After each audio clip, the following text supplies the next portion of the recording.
because I've got so many things to talk about from my times in Antarctica, I thought this could be an introductory video into the things I've seen and gotten to do in such an incredible part of the world. There are icebergs and penguins and seals, and I lost my phone on a glacier. I've slept on the ice under the Milky Way, and I've even worn a suit on the Antarctic ice as well. So there's so much to talk about, including the photography that I get to do out there, the specific kit I use, and the stories behind those images, because they aren't always as straightforward as pointing a camera and taking a picture. So it would be nice to explain those events as well. I could start by saying why I go to Antarctica. So I was looking into Antarctica as a teenager, and I heard about the Antarctic Treaty. This is what currently protects Antarctica from commercial mining and exploitation. This means that no countries can own it, no companies can go and drill for oil, because no one is allowed to step foot there unless it's for scientific or educational purposes. The treaty ends in the year 2041, and because of that I found out about the organisation called 2041. Founded by Robert Swan, the first person in history to walk to both North and South Poles. He has dedicated his life to the preservation of Antarctica so it can remain a land for science and peace. 2041 takes students, teachers and business leaders from around the world to Antarctica to use Antarctica as a classroom to learn about sustainability, the environment and leadership. So people that have been to Antarctica with 2041 can return to their communities, schools and businesses as champions for sustainability and the environment. I emailed them as soon as I found out, because I thought that's something no 15-year-old I know has done. That would be so incredible. I'm going to ask if I can join them, show them my photos and ask if I can have a place on the expedition. And they replied saying yes. But then they told me how much it costs, and I hadn't thought about that, but obviously it costs a lot of money to go all the way to the Antarctic. So it took a long time to think about it, and then I finally thought, no one I know has done this. I want to do it. This is what I want my art and photography to do. Yes, I'll go, I'll fundraise. And it took me a long time. It took me about 2 years to fundraise all the money to go.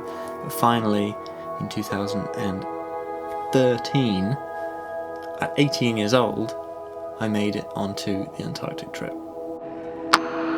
We have departed.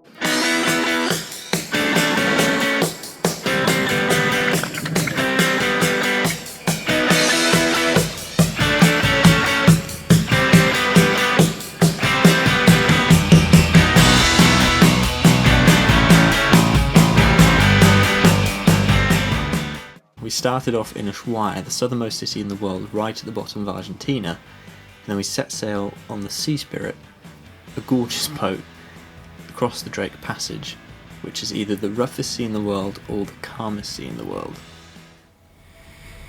After 2 days, we then saw icebergs on the horizon. Finally, Smith Island, Elephant Island, passing Brabant Island, and then we're in the Antarctic Peninsula. Luckily the sea was calm, which allowed us great headway, which gave us time when we first arrived to make a shore landing on the first night. We went to Trinity Island, where there is actually a hut, which is strange to see. You've got the clouds encompassing all these islands and this small, tiny little dome of rock sticking out amongst these glaciers, and then a tiny little red hut on top. It was quite strange, but surrounded by that was something much more exciting: the penguins.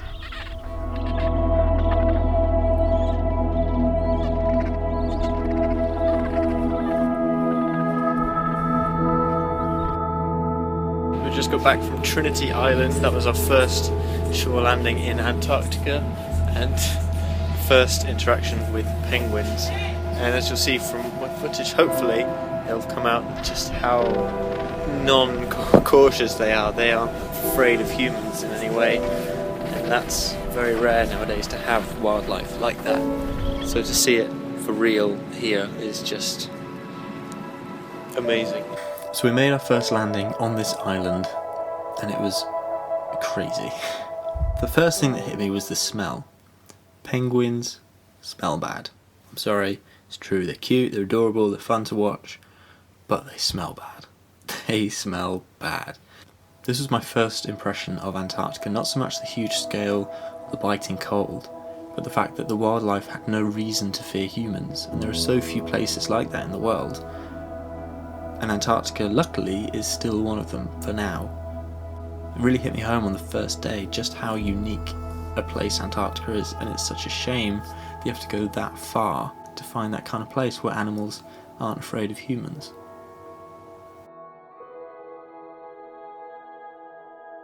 Thank you so much for watching. This video took a lot longer than I thought it would to make because I had to go through everything from 2013, which was really strange, but it was really fun to make and to look back on all those things. Please, if you did enjoy it, be sure to give it a big thumbs up and subscribe for more videos.